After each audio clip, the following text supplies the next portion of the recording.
begin shortly. We ask that you please take your seat and ask that you silence your mobile devices for the duration of the ceremony.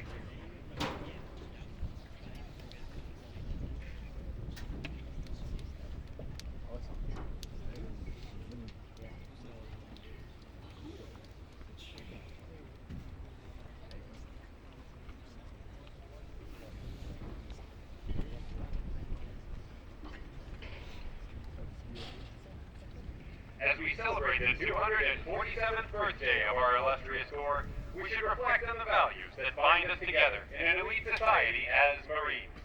The fabric of our Corps is woven together by valiant sacrifices and deeds of countless Americans who have been proud to claim the title of United States Marine. Our birthday is not only a time to reflect, but to look forward. As we continue to move into a new era, each of us must remain prepared to face the challenges that the future will bring. Our role as the cutting edge of our nation's force will be more crucial than ever before. We Marines are committed to be ready. Our country is counting on us, and we will not disappoint them. Let us not forget those Marines who have withstood the test of time, nor those who are poised to this day in harm's way, determined to withstand aggression. With these thoughts, I again welcome you to the 247th celebration of the birth of our Corps. Ladies and gentlemen, please rise for the invocation given by the Station Chaplain, Lieutenant James E. Pittman, United States Navy, and remain standing for the March on the Colors, the playing of Kimigayo, the Japanese national anthem, and our national anthem. Let us pray together. Almighty Father, we pause this afternoon to first thank you for the blessing of another day. Your word tells us that your mercies are new every morning. This day is record of your continued goodness to us, and for that, we are thankful. Father, what a privilege it is to be able to assemble in celebration of the birth of the United States Marine Corps. As we look upon the many different uniforms that are represented today, starting with the Continental Marines all the way up to those of the present day, I can't help but think of the many men and women throughout our history that wore each of these uniforms and answered our nation's highest call to service. They all willingly ran toward the threat of evil in the hopes that in doing so, they would ensure the peace and safety of those left behind. Lord, it is my hope and prayer that we would be a world of peace and prosperity. However, I'll also pray that evildoers would never find a place to rest, and their foul schemes would always be foiled. King David, the great warrior king, tells us in the book of Psalms that it is the Lord, my rock, who trains my hands for war and my fingers for battle. Lord, we know that we are in need of you, for you are the great trainer of the heart and the soul. You are the one that allows us to exercise our strengths uprightly and justly at all times. Father, lead us in the paths of righteousness for your name's sake. Give us all the courage to stand for what is right, to walk beside the needy, to sit with the hurting, and to run to the defense of the innocent. Lord, give us hearts and minds that are fit to fight the battles that we face with goodness and with virtue. That we may be faithfully able to lead our families, our country, and our Corps into another great year. We praise you for your goodness and your mercy toward us. In your name we pray. Amen. March on the colors.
in which the Marine Corps has given meaning and strength to our motto, Semper Fidelis. It is fitting that we recall those Marines who have gone before us, that molded the tradition of courage and honor which we cherish now. As the pageant unfolds, note the changes in weapons and uniform, and reflect on the unchanging esprit de corps that binds us to the Marines of yesterday, today, and tomorrow. November 10th, 1775. On that day, the Continental Congress resolved that 2 battalions of Marines would be raised to serve for and serve the present war with Great Britain and the colonies. Their first objective, New Providence Island in the Bahamas. The early morning reverberated as the warships of Commodore Hopkins shelled the fort and the British garrison. While the guns rumbled, Captain Nicholas and his 268 Marines stormed the beach. The Redcoats spiked their guns and abandoned the fort. For the first time in American history, the Marines had landed, and the situation was well in hand.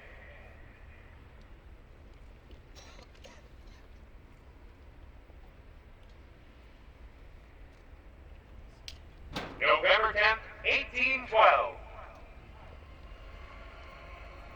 600 steering miles of desert from Alexandria to Tripoli, where Lieutenant Presley O'Bannon led his small party of Marines against fearful odds, routing the enemy when he turned their own cannons against them.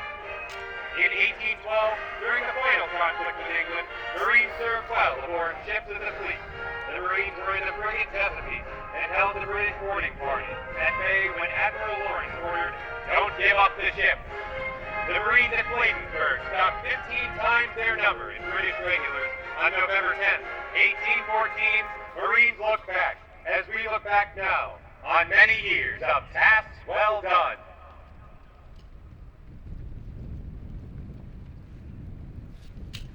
November 10th, 1839. Our Corps' strength now stands at 915 Marines. There's trouble at home. Down in the swamps of Florida and Georgia, the Seminole and Creek Indians go on the warpath. Colonel Commandant Archibald Henderson volunteers the service of 2 battalions, more than half the total Marine force. On the door of Marine Corps headquarters, he nails up a notice that reads, "Gone to fight the Indians. We'll be back when the war is over." After the truce, Commandant Henderson becomes the first general officer in the history of the Corps.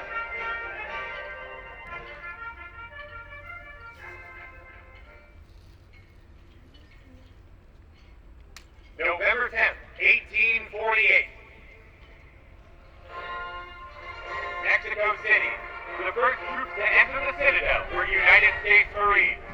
Major Twiggs, second in command to General Scott, fell at the feet of his troops at Chapultepec. Captain Sterrett led by the 20 surviving Marines through the city gates. Brigadier General Henderson inspired his Marines with esprit de corps, and a new banner was unfurled, emblazoned with the motto, "From Tripoli to the halls of Montezuma." From the dense jungles of Veracruz to the arid deserts of California, Marines carried the Corps colors to victory. November 10th, 1859. A nation divided for Marines. The opening of the Civil War was heard 2 years before Fort Sumter. Aboard more than 100 ships, Marines manned guns and rifles, and were largely responsible for the destruction of the Confederate fleet and the isolation of the South. At Harper's Ferry, Bull Run, Fort Fisher, Yorville, and Pensacola, Marines continued to fight their country's battles. In 1865, the Civil War is over, and both country and Corps are reunited in common defense. November 10th, 1898. A new era. During the Spanish-American War, Marines were serving aboard the Maine in Havana Harbor. Marines were with Commodore Dewey at Manila Bay, and Huntington's Battalion remained at Guantanamo. Marines fought as strangers of fear. Men like Sergeant John Quinn and Private William Anthony. The Philippines, Puerto Rico, Guam, Hawaii, Wake, all were advanced naval bases, and Marines on the threshold of a new century had their work cut out for them. November 10th, 1917.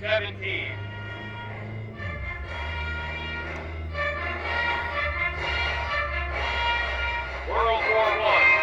Across the wheat fields and over German barbed wire, Marines had their baptism of fire at Battle Wood and carried a new name, Devil Dog.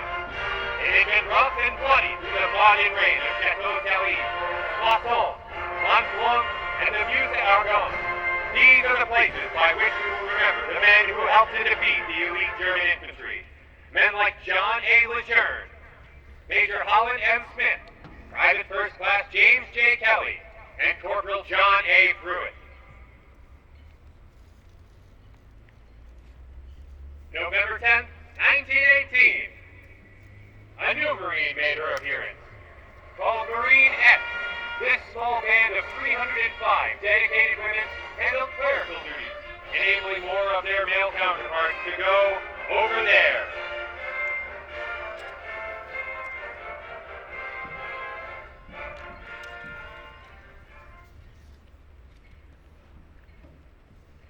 November 10th, 1927.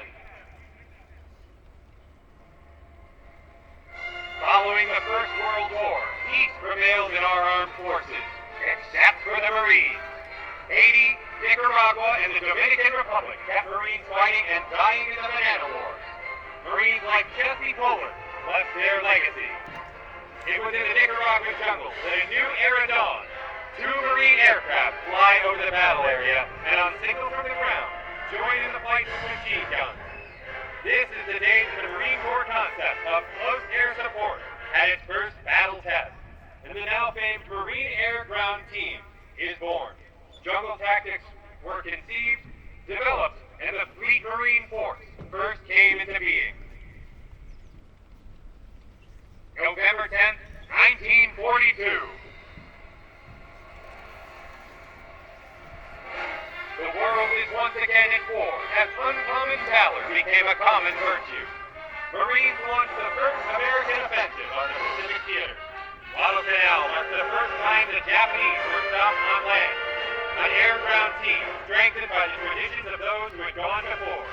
Fortitude, courage, bravery that the Corps will never forget led Marines up the face of Mount Suribachi, where uncommon valor was indeed a common virtue. November 10th, 1942. Another major contribution to the Marine success in the Pacific was made by the Marine Corps Women's Reserve. Formed in 1943, the Women Marines adopted the motto, "Free a Marine to Fight." 20,000 Marines were freed to join the fighting in the Pacific. Meanwhile, the Women Marines were praised for their hard work and attention to duty. The Women Marines continued to perform those duties that permitted more men to carry out the fighting task of the Corps.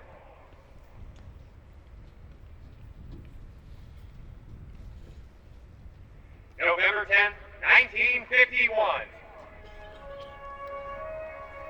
Marines are engaged in combat in a frozen land in the Orient. The paralyzing Korean winter. The press reports that the 1st Marine Division is trapped. Colonel Fuller remarks, "They're on our left. They're behind us. They're in front of us. They can't get away this time."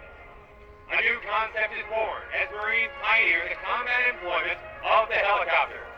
In every climb and place, Incheon, Kotori, Chosin, against overwhelming odds, these Marines, on the ground and in the air, etch out new pages of Marine Corps courage and value.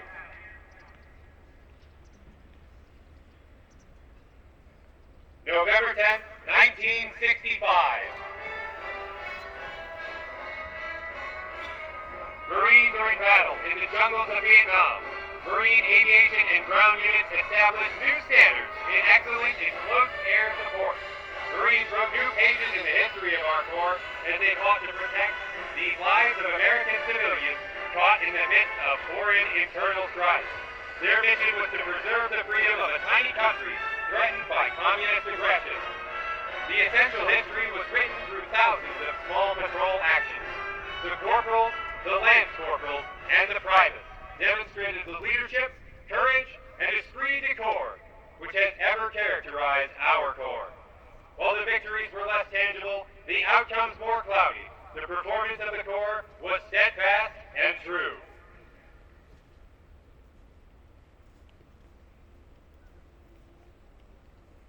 November 10th, every year.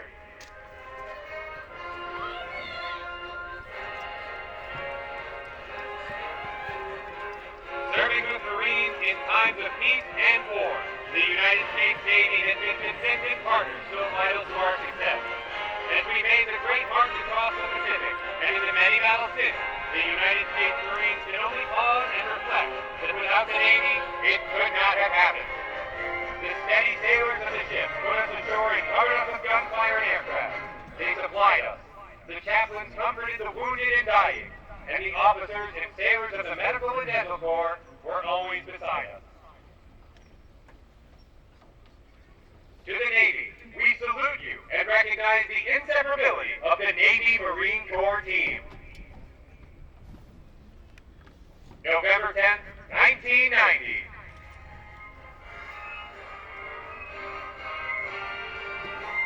Marines again celebrate their birthday on foreign soil.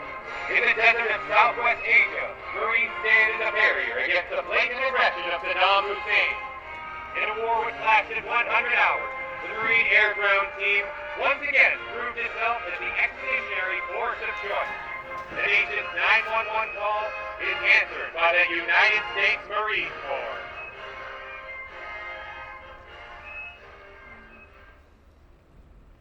November 10th, 2003. America is on the offensive. Terrorists strike the World Trade Center in New York City and the Pentagon in Washington, D.C. on September 11th of 2001. This evil act was set in motion to tear out the heart of America. Instead, our nation responded by joining together to not only protect the United States, but to rid the world of terrorist activity. We continue that quest today, and the Marines are leading from the front.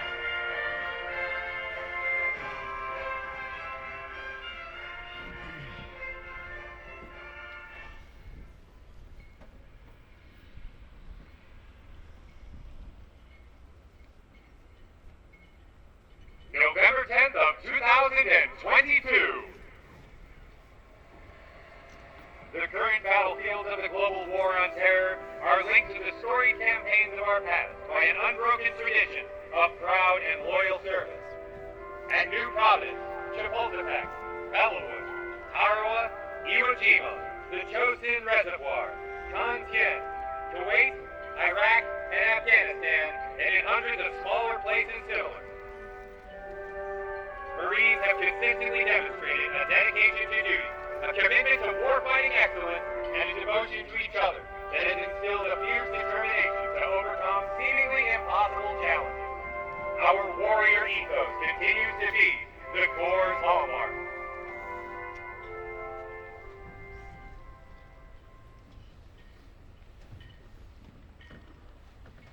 Ladies and gentlemen, please rise for the entry of the traditional birthday cake.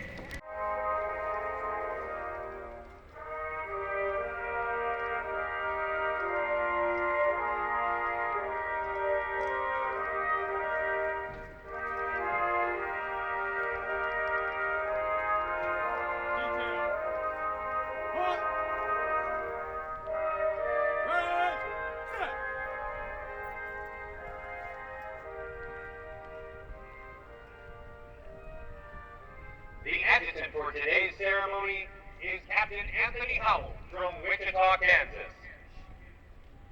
Ladies and gentlemen, please be seated. November 1st, 1921. John A. Lejeune, 13th Commandant of the Marine Corps, directed that as a reminder of the honorable service of the Corps be published by every command to all Marines throughout the globe on the birthday of the Corps.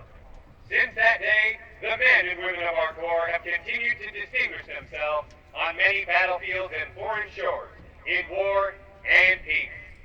On this, the birthday of the Corps, therefore, in recognition of the will of the 13th Commandant, a reminder of the Corps' honorable service is published as follows.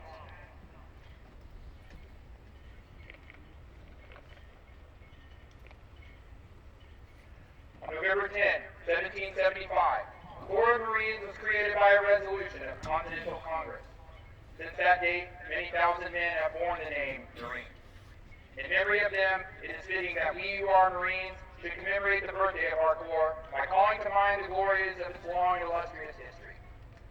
The record of our Corps is one which will bear comparison with that of the most famous military organizations in the world's history. During 90 of the first 146 years of its existence, the Marine Corps has been in action against the nation's foes. From the Battle of Trenton to the Argonne, Marines have won foremost honors in war, and in the long eras of tranquility at home, generation after generation of Marines have grown gray and worn in both hemispheres and every corner of the seven seas, that our country and its citizens might enjoy peace and security. In every battle and skirmish since the birth of our Corps, Marines have acquitted themselves with the greatest distinction, winning new honors on each occasion, until the term Marine has come to signify all that is highest in military efficiency and soldierly virtue. This high name of distinction and soldierly repute we are Marines today have received from those who preceded us in the Corps. With it, we have also received from them the eternal spirit, which has animated our Corps from generation to generation, and has been the distinguishing mark of the Marines in every age. So long as that spirit continues to flourish, Marines will be found equal to every emergency in the future, as they have been in the past. And the men of our nation will regard us as worthy successors to the long line of illustrious men who have served as soldiers of the sea since the founding of the Corps.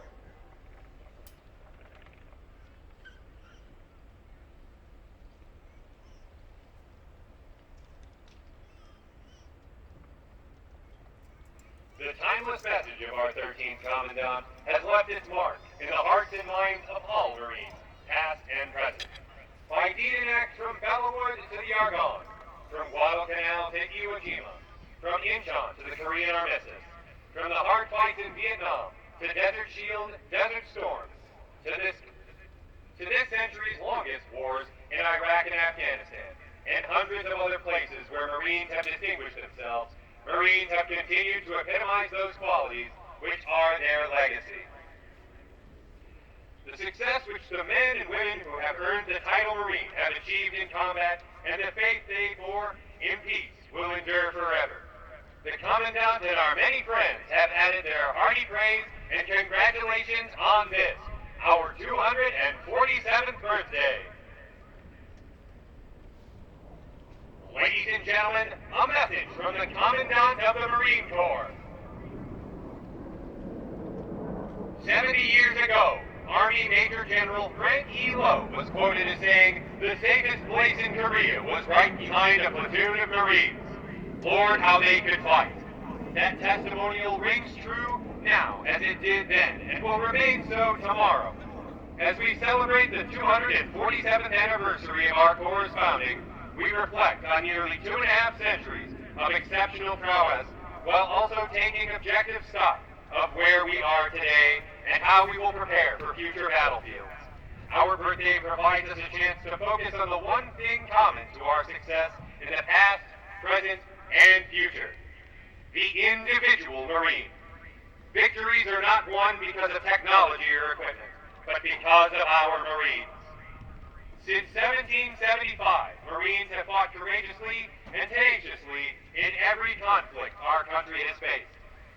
Through the Revolution, the Spanish-American War, world wars in Europe and the Pacific, conflict in Korea and Vietnam, and operations in the Middle East, Marines consistently earned a reputation as the world's elite fighting force. We inherit and take pride in this reputation, evolved over time by Marines equating themselves with honor and distinction on every battlefield, in every clime and place. Battlefields change, and Marines have always adapted to the environment and changing character of war. But the reason we fight and win is immutable. It's the individual warfighters and their love for each other that makes our Corps as formidable a force today as it has been in the past 247 years. It's our ethos and our unapologetic resolve to be the most capable and lethal fighting force that sets us apart from the rest. Current events around the world remind us that peace is not guaranteed. While we are justifiably proud of our past and pay tribute to the remarkable warfighters who came before us, we understand that the stories of yesterday cannot secure our freedom tomorrow. We must be ready to respond when our nation calls. It falls on Marines who are in uniform today to write the next chapter of our Corps. The solemn responsibility of maintaining our illustrious warfighting legacy rests upon your shoulders. I know that you are up to the task. The battlefields of tomorrow are uncertain. The future characteristics of warfare are uncertain. But one thing is certain. Wherever Marines are called, they will fight and win. Today, tomorrow, and into the future. Happy 247th birthday, Marines. Semper Fidelis. David H. Berger, General, United States Marine Corps, Commandant of the Marine Corps.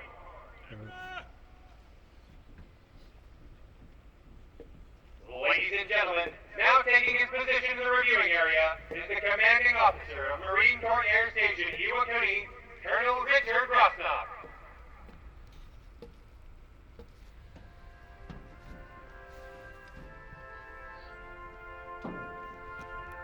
The Marine Corps birthday cake cutting ceremony is important to all Marines, as it is an annual renewal of each Marine's commitment to the Corps and the Corps' commitment to our nation's quest for peace and freedom worldwide. The birthday cake is traditionally cut with the Mamalu sword, as a reminder that we are a band of warriors committed to carrying the sword so that our nation may live in peace.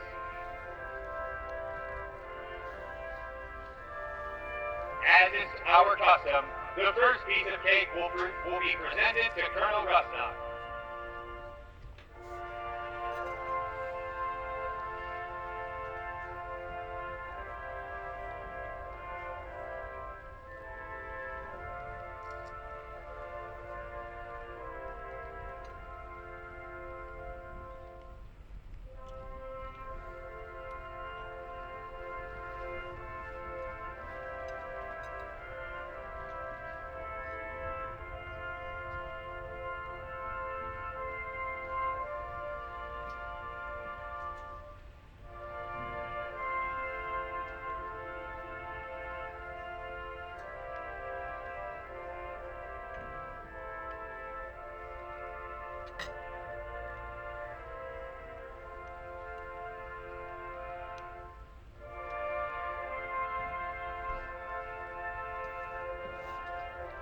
By tradition, a piece of cake is presented to the oldest Marine in attendance as a sign of honor and respect according to experience and seniority. Today, our oldest Marine is Master Sergeant Ezekiel R. Katanwe, who enlisted in the Marine Corps on 18 March 2004. He is a native of Somers Point, New Jersey, and is currently serving as the Armed Forces Network Affiliate Chief. Master Sergeant Katanwe was born on 22nd May 1976. For 247 years, our experienced Marines have nurtured and led young Marines to fill our ranks and renew our Corps. The oldest Marine passing the piece of cake to the youngest Marine symbolizes the passing of wisdom, knowledge, and experience, as well as trust and confidence in those who will carry on our Marine Corps tradition into the future. Today, our youngest Marine is Lance Corporal Otoniel Lopez Montoya, who enlisted in the Marine Corps on 20 September 2021 and reported for duty here on 6 September 2022. He is currently serving as a patrolman with the Provost Marshal's Office, Headquarters and Headquarters Squadron. He is a native of Shosite, Arizona. Lance Corporal Lopez Montoya was born on 30 December 2003.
Detail, attend, put.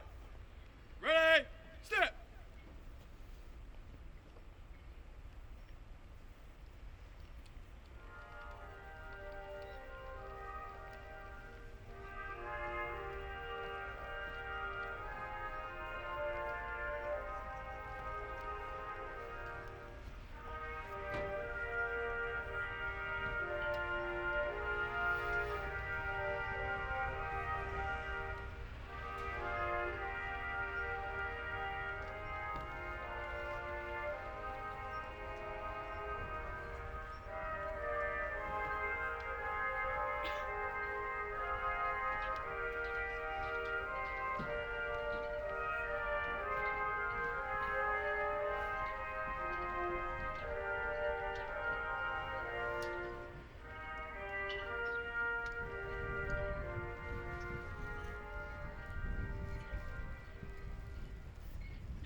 Ladies and gentlemen, the commanding officer of Marine Corps Air Station Iwakuni, Colonel Richard Rothnock. All right, good afternoon, ladies and gentlemen. Captain Izuka, Sir Davinci, Mr. Hirobayashi, family, friends, sailors, and most of all, United States Marines. Happy 247th birthday. Thanks, Rob! I hope you'll excuse me for being slightly out of uniform. One of the occupational hazards of being a cake cutter is that you may get icing on your gloves. So instead of spreading the icing around, I decided to take the gloves off. But I am so incredibly happy to be here today. And I just want to share a couple thoughts with you. First thing I want to say is thank you so much to everybody who put this pageant on. I want to thank, in particular, Sergeant Major Daniel Tulloch, who organized the pageant. I want to thank the Marines and sailors that were involved in the pageant directly. I want to thank MCCS, who provided the venue, bleachers for us, and all the other elements of Marine Corps Air Station Iwakuni who made this possible today. As we think about what it means to be Marines, I think there's one thing that stands out to me. And in my career, I've seen this repeatedly because when people talk about Marines, they don't talk about the equipment, they don't talk about the amazing amount of money we have to get done what we need to get done. They talk about the individual. And most of all, what you hear about Marines is we get the job done every time. No matter how hard it is, in peacetime and in war, we get the job done. And when I say Marines, I mean that in a global sense.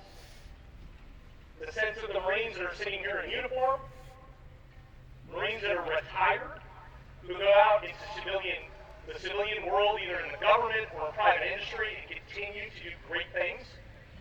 And our civilian Marines, and here at Iwakuni, that means two things. That means U.S. government civilians, as well as our MLC and IHA workforce, who do so much to make this place run. You are as much Marines as anybody else here, because Iwakuni is a special place. And I guarantee you that if we had a time machine and we were able to go back and take the Marines that you see represented here and bring them here today, they would be absolutely amazed at what Iwakuni is and what we have here. The technology, the facilities.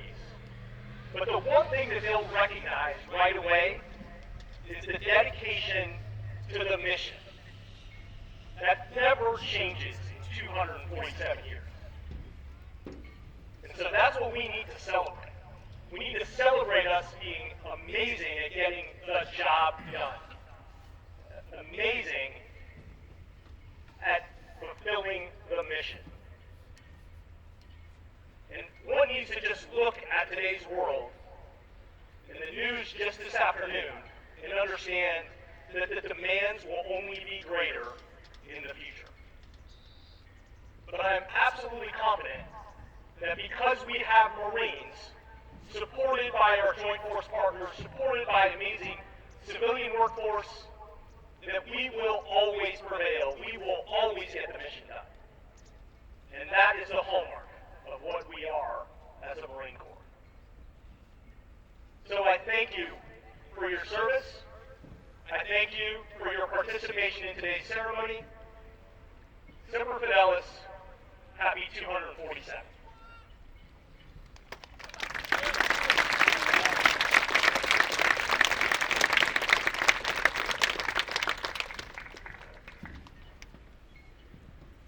Ladies and gentlemen, please rise for the retirement of the colors, playing of Anchors Aweigh and the Marines hymn.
On behalf of the commanding officer of Marine Corps Air Station Iwakuni, Colonel Richard Rustock, we would like to thank you for attending our celebration of the birth of our Corps. Happy birthday, Marines! Semper Fidelis!